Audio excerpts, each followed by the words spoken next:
In effect, if you work with an umbrella company and proper level of PAYE and national insurance is not paid in respect of the worker, then you as the agency can be jointly and severally liable. And joint and several liability is not like we've got under other regulations where HMRC has to pursue the umbrella company first. They'll go after both of you. Yeah. One of you is paying, if not both of you. Yeah. It's not a tax debt. It's a bit like having a joint credit card. Doesn't matter who spends the money. They can come to either of you. I'm Nitin Sharma, you're watching RecTalk, and I've got some more recommendations for you. My first recommendation is to start taking your marketing more seriously as a recruitment business. No better way to do that than to partner with a recruitment marketing specialist agency who know what they're doing. On this occasion, I highly recommend the Marketing Junction, led by Robert Woodford.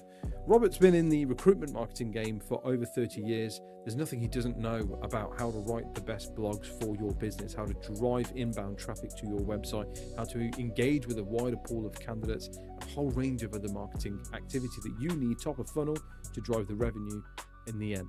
Revenue driving is the key focus for the Marketing Junction, and that's why they are highly recommended on this occasion. My next recommendation is RecLaw. They're the lawyers for recruiters who actually speak recruiter. If a backdoor bandit sneaks through a hire for client ghost payment, or your terms get tested, Barry and his team will bring the legal firepower to stop these villains in their tracks. So make sure you've got them on speed dial, and you'll thank yourself later. Their words, not mine. Highly recommended, details in the description. My next recommendation is for those one-person businesses, the solopreneurs in the recruitment industry. Look, we know balancing business development and candidate attraction is a pretty tough ask, especially in the current climate that we're in. And Job are out there trying to make that a little bit easier, or a lot easier actually. Job is a platform that's dedicated to the solopreneurs out there. They go out, they win the work, they win the businesses. These are qualified leads, qualified vacancies, where fees have been agreed that are attractive to the recruitment hiring teams within these businesses, but also attractive to the recruiters working on the roles. So you get to keep 80% of the agreed fee. They will do all the hard work in terms of winning the vacancy, putting the terms together, getting the brief for you. All you've got to do is show up with your candidates and put them into jobs. Get to heyjobber.com. Details are in the description below. We did a great episode with Andrew detailing a bit more about the why and how. Highly recommended. Time for my next recommendation. The UK recruitment market moves fast. Growth targets change, costs rise, and hiring locally isn't getting any cheaper. In 2025, over 30 recruitment agencies stopped overpaying for talent and started scaling smarter with Infinity Staff Global. Ross and the team help these guys by outsourcing key recruitment roles out to South Africa. Agencies embed fully trained recruiters, resources, BD professionals, whatever you need for your team, directly into their teams, working UK hours, using your CRM and delivering real results. You reduce payroll costs, you cut HR and admin burden, and you gain access to a deep talent pool of experienced recruitment talent, all at a fraction of UK costs. Scale up when demand rises, stay lean when it doesn't. Makes sense, right? Details in the description. My next recommendation is Sourcewell. Sourcewell is a recruitment productivity platform that helps recruiters get more done without the admin overload. Recruiters lose over 8 hours a week updating CRMs, chasing up workflows, writing meeting notes. That's an entire day that's spent not working. With Sourcewell, recruiters can do more with fewer tools. It manages every interaction from first touch all the way through to final placement. With every email, with every note, task, conversation, it automatically tracked back into your CRM. Sourcewell offers modular tools that are built specifically for recruiter workflows, including outreach, sourcing, data validation, inbox automation, AI note-taking, phone, SMS, WhatsApp conversations, you name it. It's all designed to work seamlessly together. You can plug in individual modules into your existing tech stack, or you can run everything as an all-in-one solution and use their new CRM module. The result is less tab hopping, cleaner data, and better visibility, freeing your team to focus on relationships and revenue. Make 2026 the year you spend less time on admin and more time recruiting. They're currently running free trials on their AI note taker and inbox agent modules. Details are in the comments. And my final recommendation before we jump back in is Nodex. If you're looking for a recruitment website, if you're looking for a job board, if you're looking for a tech product to be built for your recruitment business, Nodex are the guys that I partner with. They're the ones that I recommend you partner with. Get in the comments or the description of whatever you're watching this on and get in touch with them.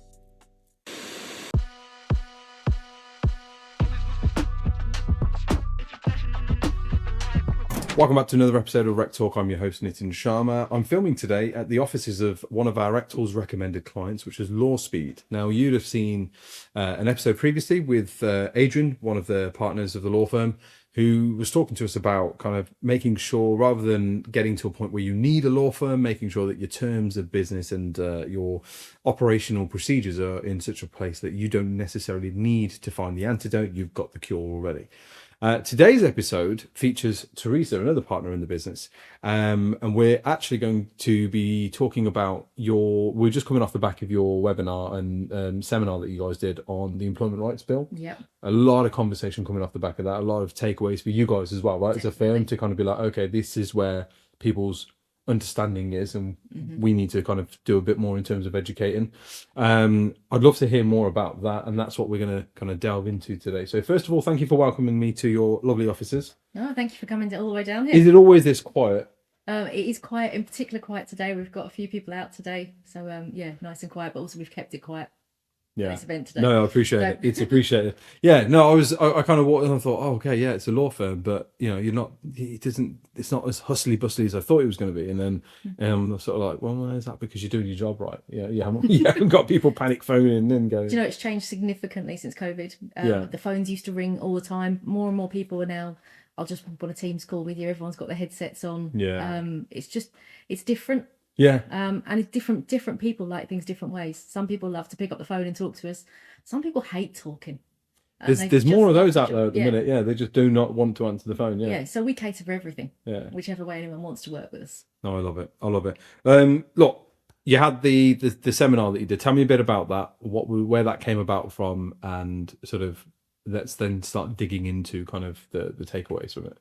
So we thought we'd start the year off with a seminar, because this year could be huge for recruitment. There is so much going on right now. Feels like for ages we've just been waiting for things to happen. We've been waiting for consultations, waiting for legislation, and now it's all here. And there is more to wait for, but we are going to get to a point where things are really going to change. And we've got joint and several liability for umbrellas. We've got an employment rights bill, or Employment Rights Act as it is now. We've got more consultations coming, which the industry really, really needs to get involved in, because there could be some massive changes. I think potentially even bigger than the AWR. Wow, okay. Hitting the industry very, very soon. And we've still got an opportunity to shape it a bit. See, Lawspeed, Adrian mentioned, obviously, Lawspeed have been actively involved with sort of supporting government in their research on kind of what should be done, what shouldn't be done, that kind of thing. How much involvement have you guys as a firm had with this particular kind of period of time? So we have got involved at every stage in terms of consultations. We're very different from your normal law firm that reacts. We like to get in there early and shape how things be, whether this goes all the way back to the conduct regulations 20 odd years ago, IR35 changes, agency worker regulations, every single stage, everything that's happened, we've been there, and most of the time suggesting how it could be done differently. Is this because you've got friends in high places? We do know a lot of, we've been doing this a long time. Yeah. We do know a lot of people within DBT, within HMRC. We have really good relationships with them, because we don't just say, we don't like this. This is rubbish. We're not happy with it. We tend to try to come up with how it could be better. Yeah. And how things could work better. Also, because we're recruitment specific, we know recruitment really well. Yeah, you're inch wide, mile deep in a particular niche, right? And so actually your insights, your experience, and kind of your finger on the pulse is really important to people that are maybe so far up the chain that they haven't thought about specifics. Yeah. And our senior team here has been doing this for so long. And I've been here 20 years at Lawspeed, and so we know recruitment really, really well. We know the things that bother people. We know what does work. Most of the time, I can always already predict what I think recruitment companies will have concerns with. So we try to get in there early, and government actually likes that. They like us to shape things. So at the seminar last week, we were talking about concerns about guaranteed hours coming through. Okay. We don't even have a consultation on guaranteed hours yet, but we're kind of helping shape the conversation and give government ideas of what might not work before they even get to the consultation stage.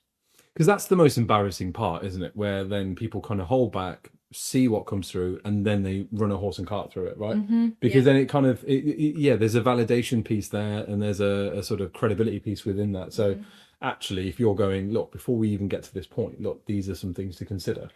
Off camera, you mentioned in relation to this is more than just 0-hour contracts, isn't it? So give us the sort of the high level understanding. So I'm a recruitment business owner. What do I need to know about this guaranteed hours piece? So it's there in the law, in the Employment Rights Act, that there will be guaranteed hours for agency workers coming into play. And it's got a few significant components to it. Right. One is that after a reference period, and we don't know what that period's going to be as yet, after a particular period of time, a hirer will be obliged to offer a permanent contract. So at the moment, am I right in assuming that that is 2 years, isn't it? At the moment, 2 years covers unfair dismissal. This Right. is different. This is basically saying, I mean, some talk about it being 12 weeks. A lot of people think a year would be a reasonable period of time. But imagine if you get Effectively to a point, temp to perm. yeah, if you get to a point where after, say it were 12 weeks, if you got to 12 weeks and your hirer has to, by law, offer to take your worker over on the same terms and conditions. So you would, in effect, at that point, lose your worker. Yeah. Your temp revenue's gone, Your right? temp revenue is gone. Will a hirer pay a transfer fee at that point if they're legally obliged to take over the worker? Are they going to be quite so comfortable agreeing transfer fees with you? Potentially not. Yeah, because I suppose from their perspective, it's a like it or lump it. We're taking the risk now, and actually, because again, there's more things to consider. I.e., if by week 14 it turns out that they don't want to keep that candidate, then they have a liability and an element of kind of risk there. Yeah. So they're going to manage that risk accordingly to their business. But if you're a temp-heavy business, and we all know that the majority of recruitment businesses that are exiting and selling at the moment are temp businesses. Yeah. That's where the value is, and that's where for the last 3 to 5 years people have been going, build a temp business. This kind of almost rug pulls that. That's what business is saying to us. You've got the costs of recruiting in the first place. You've got the costs of whether it be DBS checks, screening, rights to work checks. You've got the costs of your own staff. You need a decent period of temp supply to make that worthwhile, and ideally a transfer fee if that temp supply is not going to last. Is the alternative perhaps that you put margins up? That was the suggestion at the seminar last week. People were saying we'll have no choice. We will have to put margins up to manage this. This might be more manageable if we end up with that has to happen after a year than if we had this has to happen after 12 weeks. Yeah. And what's going to happen next is there was going to be a consultation. And that is one of the things that's up for grabs, as is who is a qualifying agency worker? What exclusions could we have from these rules? So care workers, for example, warehouse operatives, that kind of thing. There might be some circumstances where you can. I mean, the rationale behind this for government is to give people certainty.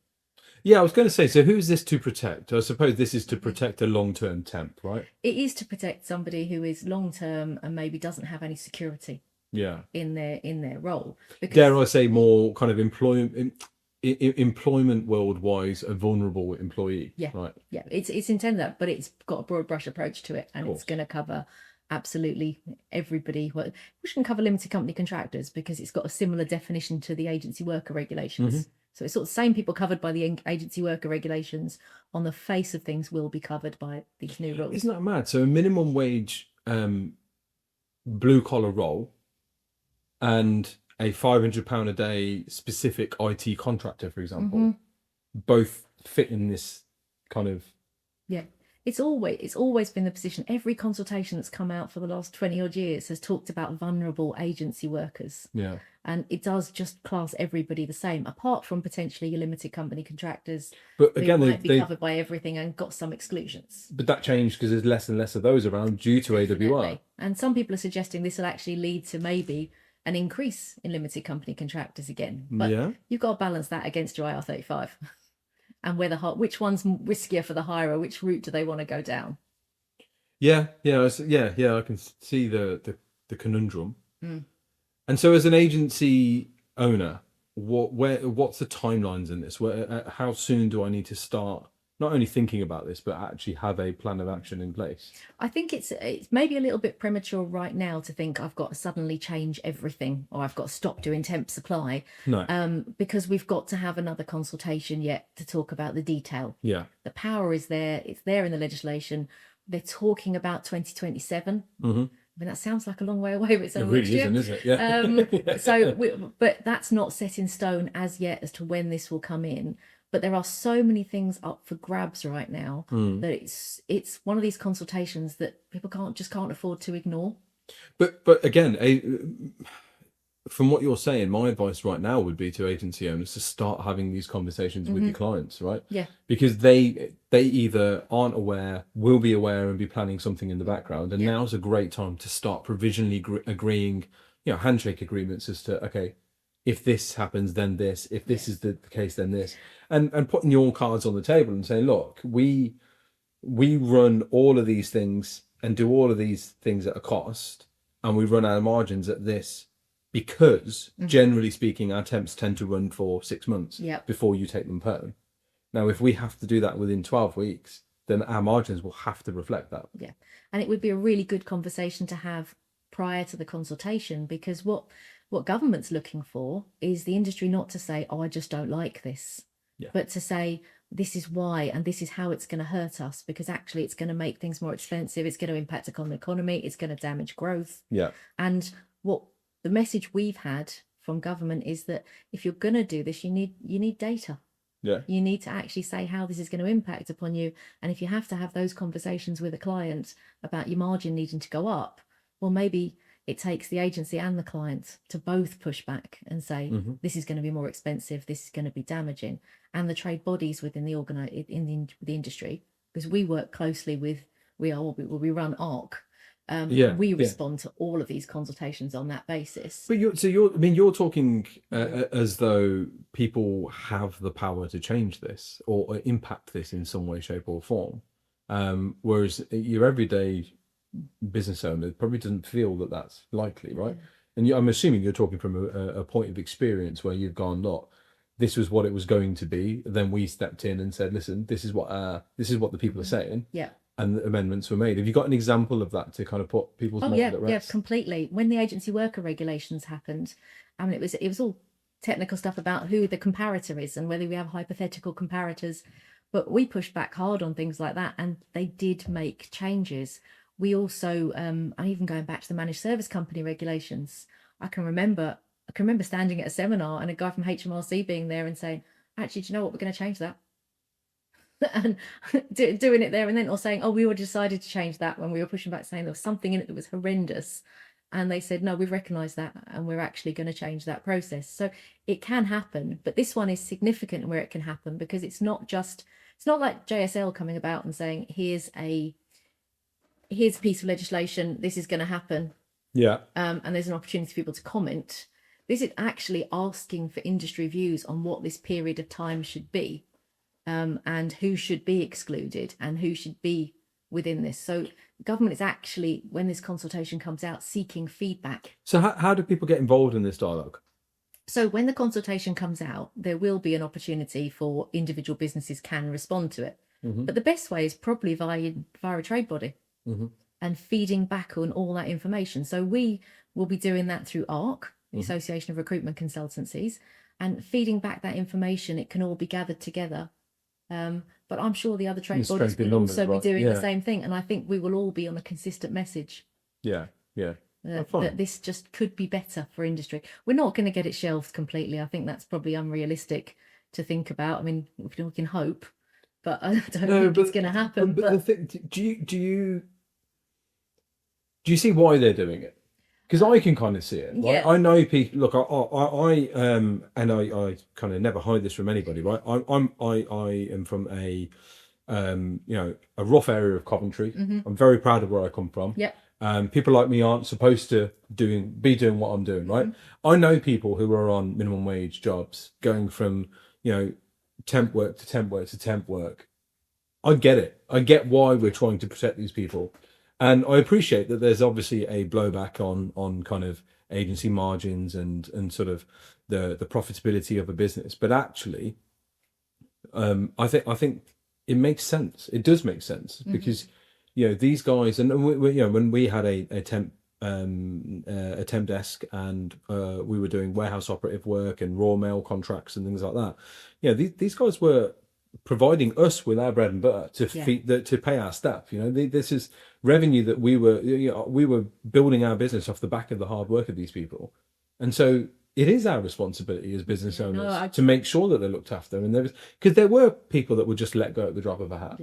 We do the raw mail contract and they'd hire a ton of people at peak over Christmas period, and then come January, February, they'd just ease them all off. But when they were on the ground, they would be told all sorts of things to keep them motivated to keep going. There's a job for you at the end of this. This brings in another part of the rules that are coming in, which is about cancellation of shifts and notice of shifts. Yeah. And it's about, the sort of a situation where, you might ask for 50 people to turn up and only actually 30 of them are needed. Yeah. And they get sent home. And that's all about saying reasonable notice of shifts, payment if your shift is cancelled or curtailed. Yeah. Because that's intended to deal with, someone who can't organise childcare, so they have to say no to the work, whether you put petrol in your car to get to work. Because you could turn up, spend that money getting there, and find you're just sent home again, and you're only paid for the time you were there, or if you're paid at all. If you're at all, yeah. So there are other elements to this which seem quite reasonable, but there still needs to be a little bit of consultation on that as to what constitutes short notice. If somebody rings in sick of a morning and you need somebody at work in 2 hours' time, is that going to be short notice? Because actually, could anyone have actually given notice earlier that someone was going to be needed? My first recommendation is to start taking your marketing more seriously as a recruitment business. No better way to do that than to partner with a recruitment marketing specialist agency who know what they're doing. On this occasion, I highly recommend the Marketing Junction, led by Robert Woodford. Robert's been in the recruitment marketing game for over 30 years. There's nothing he doesn't know about how to write the best blogs for your business, how to drive inbound traffic to your website, how to engage with a wider pool of candidates, a whole range of other marketing activity that you need top of funnel to drive the revenue in the end. Revenue driving is the key focus for the Marketing Junction, and that's why they are highly recommended on this occasion. My next recommendation is RecLaw. They're the lawyers for recruiters who actually speak recruiter. If a backdoor bandit sneaks through a hire, if a client ghost payment, or your terms get tested, Barry and his team will bring the legal firepower to stop these villains in their tracks. So make sure you've got them on speed dial, and you'll thank yourself later. Their words, not mine. Highly recommended, details in the description. My next recommendation is for those one-person businesses, the solopreneurs in the recruitment industry. Look, we know balancing business development and candidate attraction is a pretty tough ask, especially in the current climate that we're in. And Job are out there trying to make that a little bit easier, well, a lot easier actually. Job is a platform that's dedicated to the solopreneurs out there. They go out, they win the work, they win the businesses. These are qualified leads, qualified vacancies, where fees have been agreed that are attractive to the recruitment hiring teams within these businesses, but also attractive to the recruiters working on the roles. So you get to keep 80% of the agreed fee. They will do all the hard work in terms of winning the vacancy, putting the terms together, getting the brief for you. All you've got to do is show up with your candidates and put them into jobs. Get to heyjobber.com. Details are in the description below. We did a great episode with Andrew detailing a bit more about the why and how. Highly recommended. Time for my next recommendation. The UK recruitment market moves fast. Growth targets change, costs rise, and hiring locally isn't getting any cheaper. In 2025, over 30 recruitment agencies stopped overpaying for talent and started scaling smarter with Infinity Staff Global. Ross and the team help these guys by outsourcing key recruitment roles out to South Africa. Agencies embed fully trained recruiters, resources, BD professionals, whatever you need for your team, directly into their teams, working UK hours, using your CRM, and delivering real results. You reduce payroll costs, you cut HR and admin burden, and you gain access to a deep talent pool of experienced recruitment talent, all at a fraction of UK costs. Scale up when demand rises, stay lean when it doesn't. Makes sense, right? Details in the description. My next recommendation is Sourcewell. Sourcewell is a recruitment productivity platform that helps recruiters get more done without the admin overload. Recruiters lose over 8 hours a week updating CRMs, chasing up workflows, writing meeting notes. That's an entire day that's spent not working. With Sourcewell, recruiters can do more with fewer tools. It manages every interaction from first touch all the way through to final placement. With every email, with every note, task, conversation, it automatically tracks back into your CRM. Sourcewell offers modular tools that are built specifically for recruiter workflows, including outreach, sourcing, data validation, inbox automation, AI note-taking, phone, SMS, WhatsApp conversations, you name it. It's all designed to work seamlessly together. You can plug in individual modules into your existing tech stack, or you can run everything as an all-in-one solution and use their new CRM module. The result is less tab hopping, cleaner data, and better visibility, freeing your team to focus on relationships and revenue. Make 2026 the year you spend less time on admin and more time recruiting. They're currently running free trials on their AI note taker and inbox agent modules. Details are in the comments. And my final recommendation before we jump back in is Nodex. If you're looking for a recruitment website, if you're looking for a job board, if you're looking for a tech product to be built for your recruitment business, Nodex are the guys that I partner with. They're the ones that I recommend you partner with. Get in the comments or the description of whatever you're watching this on and get in touch with them. So you can see there might have to be some situations as to what is reasonable, some guidance on that, some exclusions, but the general principle of it, of a guaranteed hours, comes from not actually agency workers. It comes from ordinary employers with 0 hours workers where nobody has any certainty of whether they can actually afford to spend or not spend, whether they're going to actually get you're kind of your perma-temp type situation.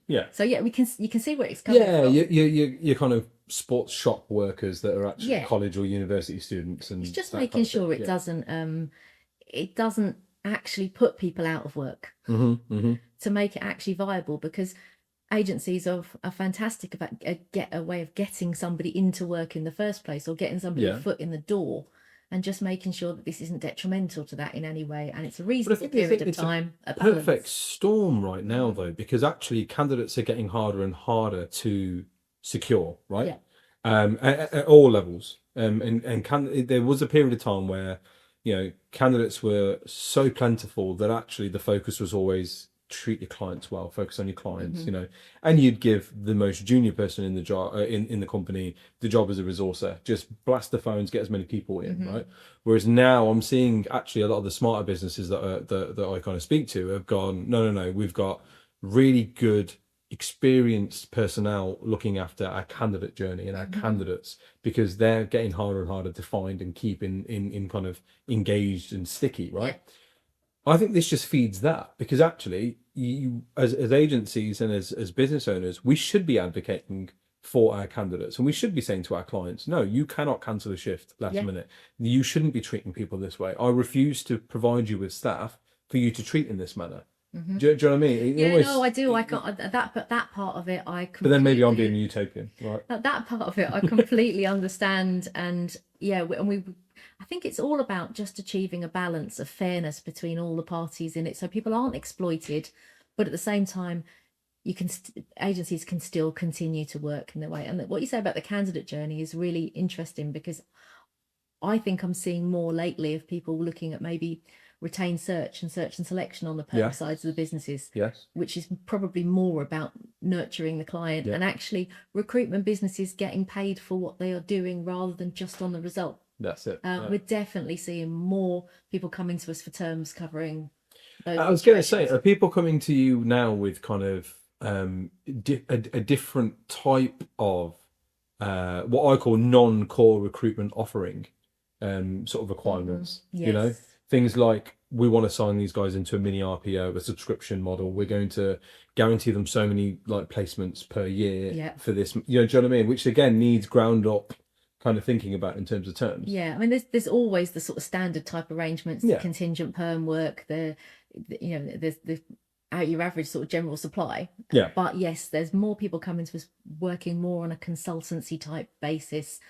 Sometimes as a consultancy delivering services, that's definitely increased in popularity, more search and selection. But yes, the fee structures definitely changing a little bit. People often come to us and say, I've got a different model, and we just adapt. We just adapt. We adapt because everybody's different model is slightly different, whether it be RPO work, whether it be because actually we need to engage our second tiers. whether it be because actually we just have a slightly different fee structure with our clients, and sometimes it's even we'll just give you a recruiter. That one seems to come up a bit lately. We'll just put somebody in your business who actually is going to manage your you're paying for a resource, aren't you, right? Yeah. As a recruitment business owner, you're paying for somebody who's sitting there possibly twiddling their thumbs. You may as well deploy them in, and this is the consultancy model, right? Yeah. I've sort of said for years that actually we need to move away from the sales model and move to the consultancy model, where you have like software consultancies that will hire in good software engineers, be it test engineers or front end, back end developers or whatever, win contracts and then just deploy their staff in for a period of time to go and deliver a project and then come back out, and they literally are just doing that all day long, which is effectively a recruitment business with a specialism attached around it, right? And I think if those businesses that have done that have done incredibly well over the last couple of years, because they've flipped the model over. But then equally, there's like people like Kirsty Craig, friend of the show, part of the Team Network, who, by her own admission, her core recruitment billing wasn't enough to carry the cost of the business, and actually her non-core recruitment activity, where she is deployed into businesses to upskill the hiring managers on how to interview and how to what you can and can't do, and what you should and shouldn't ask, and the impacts and the psychology behind the interview processes. That's carried her business through financially. Yeah. But that had required their own terms of business to be drawn up, because that you can't just send a bunch of perm terms and go, this is how we work. Obviously, we have ways and means around that. Oh yeah. Yeah, we actually have the way our terms are drafted do allow for extra services to be built in.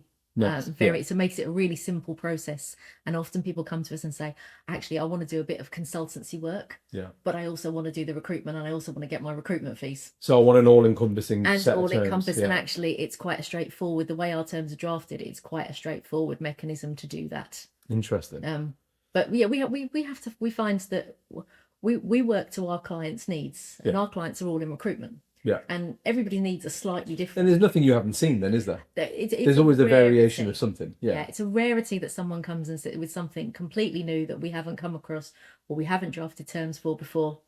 And I suppose that's where people like yourself, people like Adrian, then start going, oh, this is interesting. Like, let's, we love a new model. Yeah. I mean, sometimes people come to us with models and we're like, it doesn't quite work. Yeah. Because actually you haven't factored in the conduct regulations, or you haven't factored in something else. Or actually you can't do that because maybe you're thinking about it from a regulations perspective, but you haven't thought about who's the tax liability. I always think of recruitment law as a bit like this massive jigsaw puzzle of all these different bits that have to knit together, which is why you need a specialist to advise you on it. Because if you don't know about some aspects of it, you could look at a contract and tell someone they can do exactly what they want. Of course you can withhold payment, not an issue at all. If you don't know about the conduct regulations, you're in a bit of trouble there. You could give someone some bad advice. Yes. So it's all about knitting it together. And that's, like I say, there's not really many scenarios we haven't come across. Yeah. No, that's fair. Talk to me about this joint and several liability piece that's really scaring some people. Yeah. And I think it's actually quite right to scare people, because in effect, if you work with an umbrella company and proper level of PAYE and national insurance is not paid in respect of the worker, then you as the agency can be jointly and severally liable. And joint and several liability is not like we've got under other regulations where HMRC has to pursue the umbrella company first. And they only they'll go after both of you. Yeah, one of you is paying, if not both of you. Yeah. It's not a tax debt. I mean, we were talking about this in seminar last week. It's a bit like having a joint credit card. Doesn't matter who spends the money. No. Doesn't matter who enjoys the benefit of it. Then they can come to either of you, and sometimes they can even come to a client. So I get it, because again, there are recruitment business owners who, one could argue, look, you made the choice to use that umbrella company, and therefore it's your responsibility to make sure that your supply chain is of a certain standard. Now, there's a big piece around actually business owners need to clue themselves in a bit more as to their responsibilities as directors. It's very easy to set up a business, and it's certainly very easy to set up a recruitment business and not have any idea as to the responsibility that you're entering. But we're not tax specialists, we're not payroll specialists. That's why we're using these umbrella companies. So what am I supposed to be looking out for? Because actually, one could argue, yeah, they can join the FCSA, but FCSA will check them once a year. That's like saying, oh, well, I checked their financial accounts, and last year they filed a profit, so this year they'll be filing a profit too. There's a lot that can happen at that time, right? Do you know what I mean? So where has any consideration been put into that? Like, no, unfortunately not. The way the legislation is written, there is no defence other than the tax isn't actually due. Right. There is no actual defence to it. A lot of the guidance will suggest, HMRC will suggest, everyone out there is saying, get an accreditation, only work with limited umbrellas, check their pay slips. And I think that's all useful if you decide to continue to work with umbrella companies. That's a really useful step to take, because someone who goes through an accreditation and someone who will submit their pay slips and everything for checking and will give you what the assurances that you need is probably more likely to be compliance. Yes. But it doesn't present a defence again. You can't say to HMRC, look what I did. Teresa, there's no shortage of FCSA accredited umbrella companies that have been listed as like ones that have done the naughty, right? So it's a tough one, isn't it? So I think you kind of alluded to it, but is the intention to try and get people to not use umbrella companies anymore then? I think if you're risk averse, then you wouldn't use an umbrella company, because you are a third party is your risk is lying with a third party. So you may decide, actually, I'm not going to work with umbrellas, but then you've got to work with presumably PAYE instead.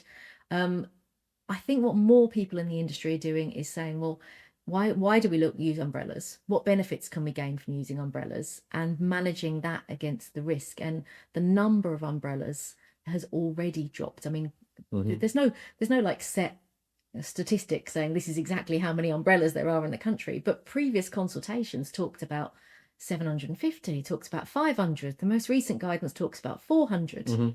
I even saw an article on LinkedIn a couple of weeks ago where someone said they reckon by this time next year there'll be 10.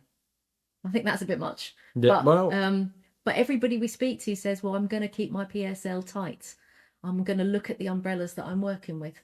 And there's some good, there's things like SafeRec, which have come in and disrupted things. And I know the FCSA, to be fair to them, have also now got a new system that is a lot more kind of similar to SafeRec in terms of regular checks and that kind of thing. It's very pay, possibly. Yeah, I think that's what it is. Yeah. A lovely member of staff of theirs, Keely, the expo, was showing it at me, and I was like, this is fantastic, actually. But my conspiracy theory hat on here a minute. Yeah. So you want to give agency workers more rights and move from temp to perm quicker. Yeah. And you want to put that in by law. You want to tell agencies that if you use umbrella, then you're going to be liable if they do something they shouldn't have done in terms of tax avoidance and fudging the figures. Does somebody in the government just hate temp businesses or something? Is the plan here to just sort of rip the temp market out of the UK or something? Because it just seems to be, there's not that many temp businesses anyway, right? The majority of UK recruitment firms are perm and contingent, which is a dreadful model to be working. It's a very uncertain model. And you do a lot for very little reward. So like what's the It's difficult to know, isn't it, which way they're going, because at the same time you speak to people and you hear them saying, well, actually it's a route into work, and we want more people in work and more people economically active. It provides employers with the ability to kind of, again, like peak workers and drop them off when needed in terms of in line with workflow, rather than constantly be hiring and firing, right? Which is the word we want to get away from. So it just, it seems a bit kind of... Well, one of the other changes in the Employment Rights Act is the unfair dismissal time limit, going down from 2 years to 6 months. And that only affects employees. So when you employ somebody, you're going to have it from next year, you're going to have a 6-month window to decide whether it's going to work out, and if not, you've got rather than 2 years. And when's that from? There again, we don't have this has been kind of we don't have confirmed put in, dates. pulled out. Yeah, because originally it was going to be you get it from day one, but there'll be a different process in a probationary period, but we don't know what the length of time the probationary period is going to be. And the House of Lords sort of said, this is too complicated. Just go to 6 months. Just change it. Just keep it simple, basically. Exactly the same rules. But then will the problem not be the same, but just in 6 months? So what tends to happen in the businesses that do take advantage of this sort of stuff is they have workers for 23 months and, Yeah. and 28 days, and then Yeah. all of a sudden redundancy time, guess who goes first, right? Is that not just going to happen, but actually it's going to be 5 months and 30 I mean, days? it could You just know it what I could mean? just lead to that happening, but it could also potentially give a bump to temp recruitment, because you could have somebody you could kind of try before you buy Yeah. type approach. But then that would be negated by the fact that they're going, you've got to make them perm with, if they say 12 weeks time, you know. But you'd in theory have that period of time of supply. Then the hirer would have to offer them a permanent contract at that point. Then the hirer would start a 6-month period of time to so it may give hirers a little bit of, use a temp on a short-term basis to see what they're like. Yeah. And give us a longer period of time to work out whether. But then from a security works. perspective, I'm not going to Yeah. leave a permanent job on a 4-week or 3-month notice period to then go into a temporary contract for 6 months, then a 6-month period where the client can decide that they don't want me. And I mean, you know what I mean? That's that gonna is part of the rationale of been taking it down from 2 years to 6 months, is that people don't change jobs because you've already got your 2 years and you've already a bit protected. You've already, the processes have got to be followed through. And so maybe they think making that period shorter will make people more inclined to move jobs because you've only got a 6-month window. I don't know how true that is, but I mean, It's bizarre, isn't it? Yeah, that was the rationale by making it a day one, right? Originally, was to make it beneficial in that people will change jobs more easily. Well, that made more sense. I understand the sort of both sides of the coin with that, right? And the disadvantages and the worries that people would have, because there's always, as with anything, there are people that will take advantage of a situation and a setup, right? But by and large, that would make life a lot easier for. We talk about the vulnerable employees and the ones that these things are supposed to benefit. The 6-month thing just seems a bit arbitrary. It's sort of like, no, we won't do 2 years, we'll do 6 months. Why? It's trying to find a balance, because it's trying to find a balance between giving people a bit more confidence in changing jobs and giving them an earlier protection, but then balancing that against businesses being worried about hiring, because if they want to let somebody go after 2 weeks, they're worried about whether they'll be able to, or how many processes they've got to follow to do so. And sometimes, I mean, if you're acting reasonably and you have processes, and most people do, get to the point of saying, well, actually, why am I letting somebody go? Actually, because they're not very good at their job, or because they really turned up late every day. And most people would give some sort of benefit of the doubt. Yeah. So in most cases, businesses will be acting reasonably. But it is all about just doing things properly. And it's all about doing things properly and getting a bit of advice if you're not sure what to do, and have you done the right things. Yeah. What's the state of play with the flexible working piece, though? Because that was another thing that we had a lot of questions about, and I get asked about kind of on LinkedIn messages a lot, right? In terms of next time you do a piece, I need to understand this. Yeah, I think it really does cause a bit of conflict, flexible working, because most employees want a lot of flexibility, and a lot of employers give a lot of flexibility, but it's kind of the return to the office, whether things have gone from remote to hybrid, causes lots of discussion and debate around these things. But it's moved. It used to be you had to have a period of service. Now you don't. You can ask for flexibility. You can make a couple of requests a year. Businesses have to follow through a process with you, and there is a reason. There's a set of reasons of why you can say no. Those reasons are quite wide. They're quite wide. Doesn't meet the needs of the business, can't service the customers, puts pressure on other people in the business. Again, quite ordinary things. What going to be brought in, I think it's next year, that one's coming in, is that a reasonableness element to it. It has to be reasonable to refuse. You can't just say, no, I want everybody here at this time. There's got to be some element of reasonableness to it. If you've got so you've got a medical receptionist who's like, I want to work from home. Well, you can't really, because exactly that. Patients are coming in, they need to speak to somebody to get booked in and all the rest of it, right? But I think it's an interesting one, because I kind of feel like I get both camps. Absolutely, me too. I've got 2 school age kids. I've always had flexibility since I've been working flexibly here for the last 16 years, since my daughter was born. Whether it was a cool thing to do. Whether that be finish early to pick her up from school some days of the week, always had that flexibility. If there's a reason to work from home, do it. I'm in the camp, though, that I actually prefer keeping work and home separate. Yeah. And I prefer coming into work and walking away at the end of the day, leaving everything set up. and not having to put anything away and not having to. I'm in the camp that I prefer keeping the two separate, if so much as I can. But at the same time, I think most businesses go down the route of saying, well, actually, if there's no reason for you to be in the office, then you don't have to be. But at the same time, when I'm not here, I miss things. I miss the conversations. I miss the discussions. We're always talking about different things going on, different ideas. You're a collaborative team, aren't you? So you do need to be around each other in that sense. I do hear that argument. I think, I argue that because culture is always the thing that gets brought up, right? And I always argue that the reason businesses that have struggled to go remote is because they're still trying to run a Monday to Friday 9 to 5 business, just not in an office. You need to go completely the other way.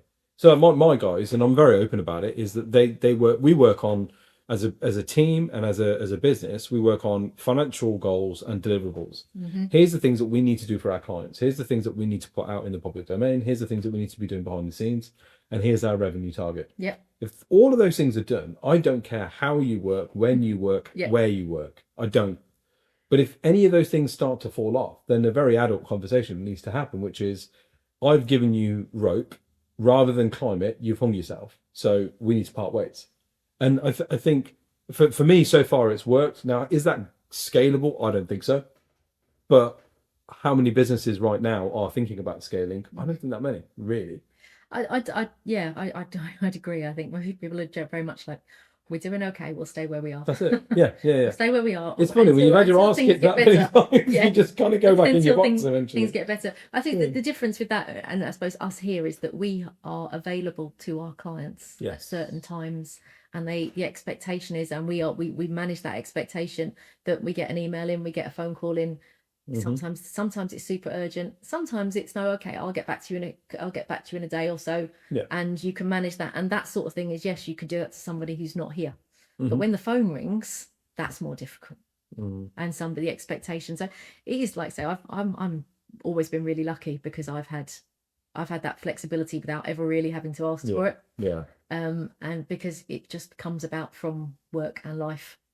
Makes sense. But there are new rules coming through that gives people who don't get that flexibility the opportunity to ask a little bit more. Really, makes sense. Then. And of course, now you can ask for it at day one of employment, which is an interesting one, because if you take a job that's 5 days a week, 9 to 5, it's kind of a bit strange on the first day to go, actually, I do something different. But the opportunity is there to be able to say, like, or to even talk about it.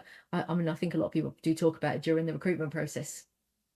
Yes, I think the candidates that have wised up to that have certainly started going, look, this is the cards on the table kind of thing, right? This is my hand. Show me your hand, and does this match up? There will always be people that try and take advantage of the rules, right?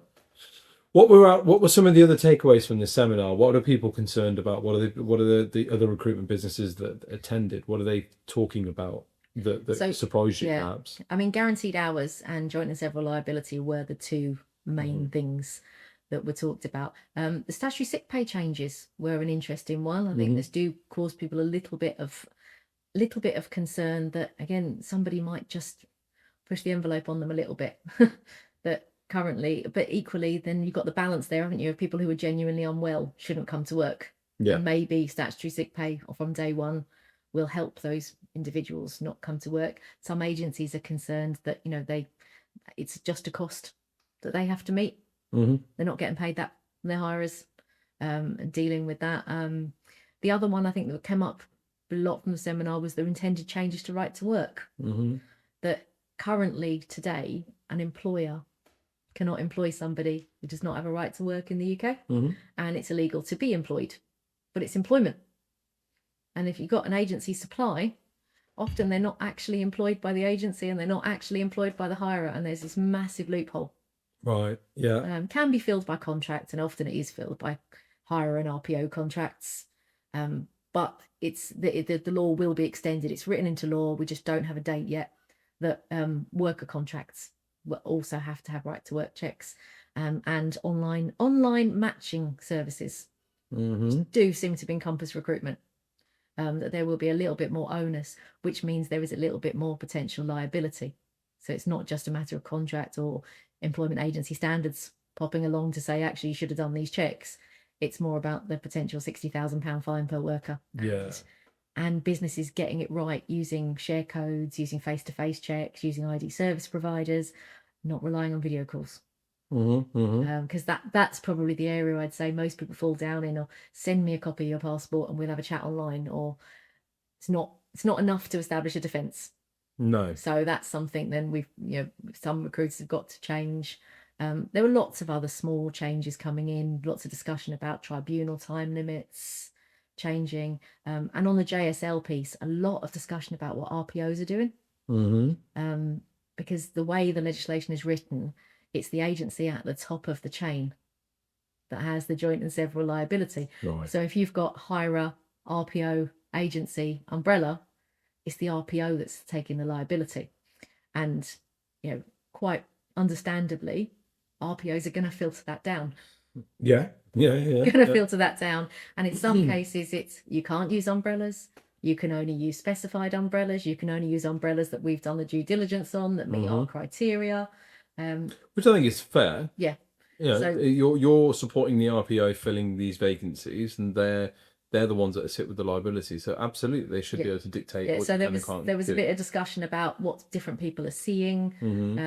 People talking about in some cases different margins, depending on whether you use an approved umbrella or you use your own umbrella, which is just the RPO hanging on to a little bit more money to manage their risk, which again, quite understandable.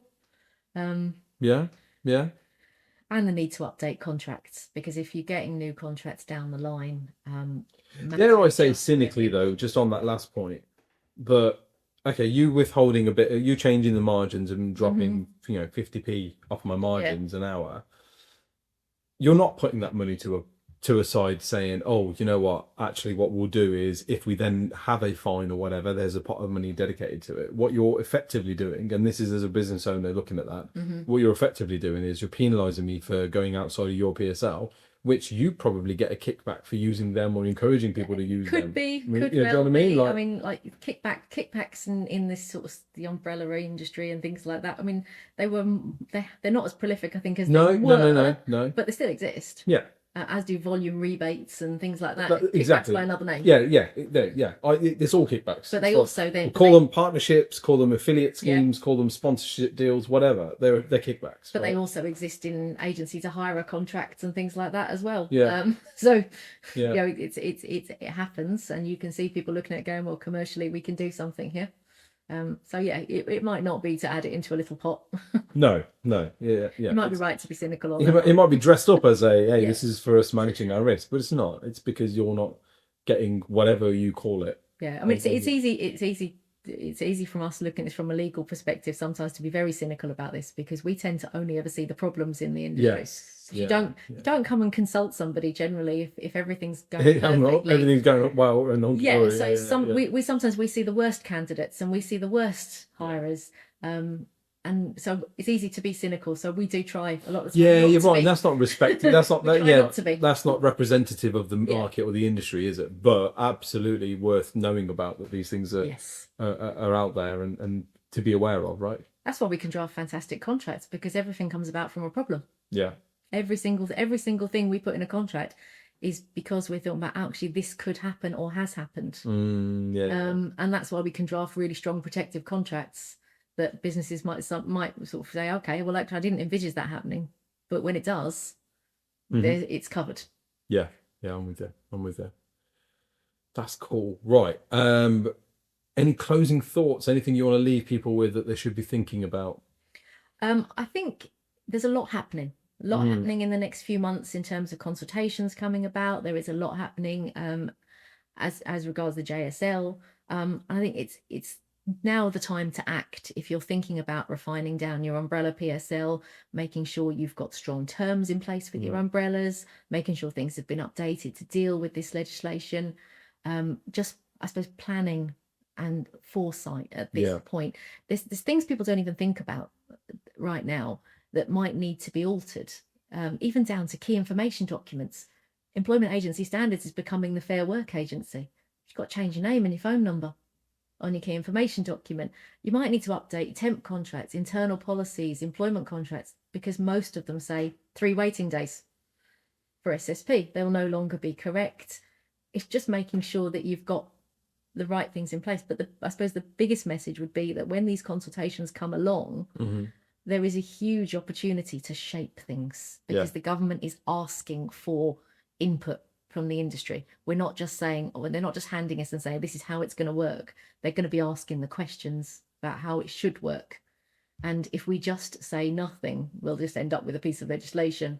If we just say we don't like it, we're not really going to get very far. It's not going to work. No. So, I mean, certainly Lawspeed will be doing this. The Association of Recruitment Consultants will be doing this. I would imagine the industry as a whole would be really having to gear up and deal with this. I think that's probably the things to look out for now, is getting your house in order as to what you are going to do about these new legislation that's actually coming, and then trying to shape the things that still have. Yeah, get involved in the conversation to help shape that narrative. Yeah. That's what we would advise right now. And if you want to know more, obviously come talk to us. Absolutely. Yeah, come talk to us. People do that all the time, and we run seminars and events.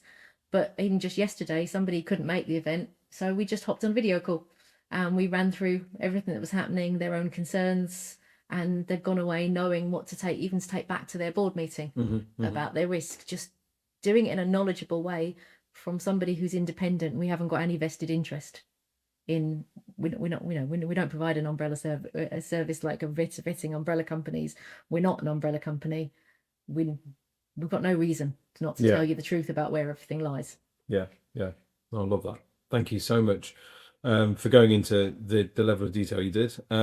Guys, if you've got any questions, how to contact Lawspeed, Theresa, and anyone else in the team will be in the description of whatever platform you're watching this on. Thank you so much for hosting me. This has been really, really insightful. Really enjoyed it. Thanks for coming down all this way to us. Anytime. Guys, that's all from us. New episodes drop every Wednesday and every Friday. Thank you for watching, liking, sharing, subscribing, doing all the cool shit that you guys do. Allow me to do this for a job. We'll see you again next time. Thank you. Thank you very much. That was really good. My first recommendation is to start taking your marketing more seriously as a recruitment business.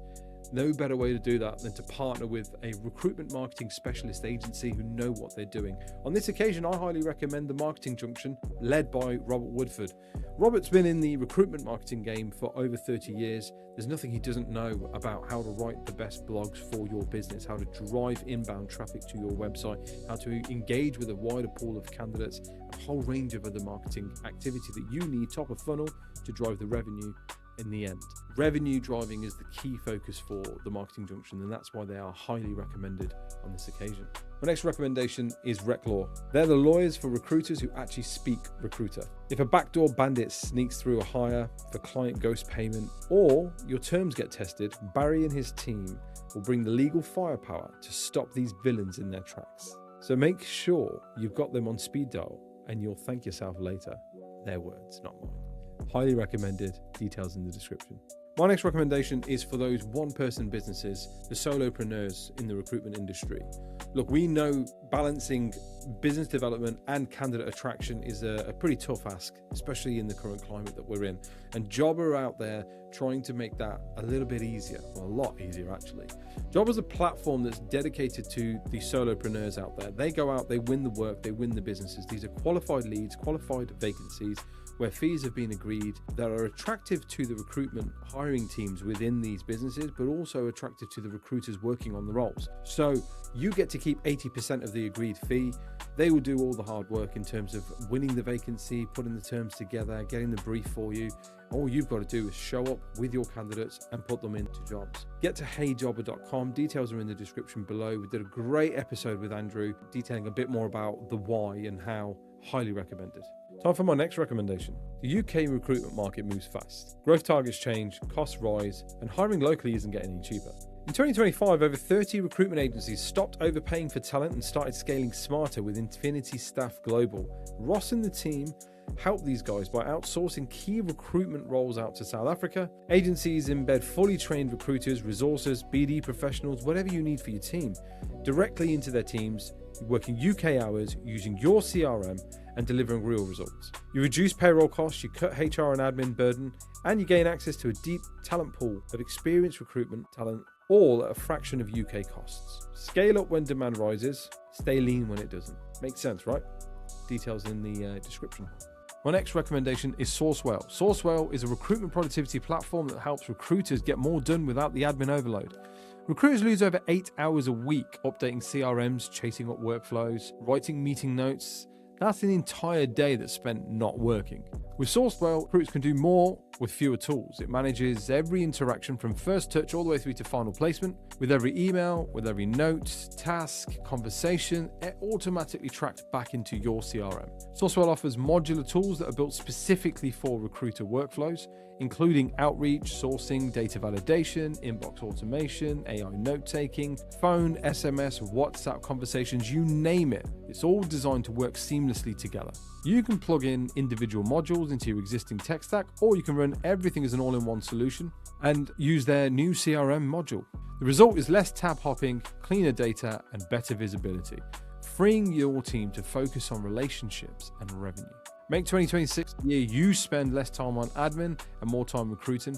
They're currently running free trials on their AI note taker and inbox agent modules. Details are in the comments. And my final recommendation before we jump back in is Nodex. If you're looking for a recruitment website, if you're looking for a job board, if you're looking for a tech product to be built for your recruitment business, Nodex are the guys that I partner with. They're the ones that I recommend you partner with. Get in the comments or the description of whatever you're watching this on and get in touch with them.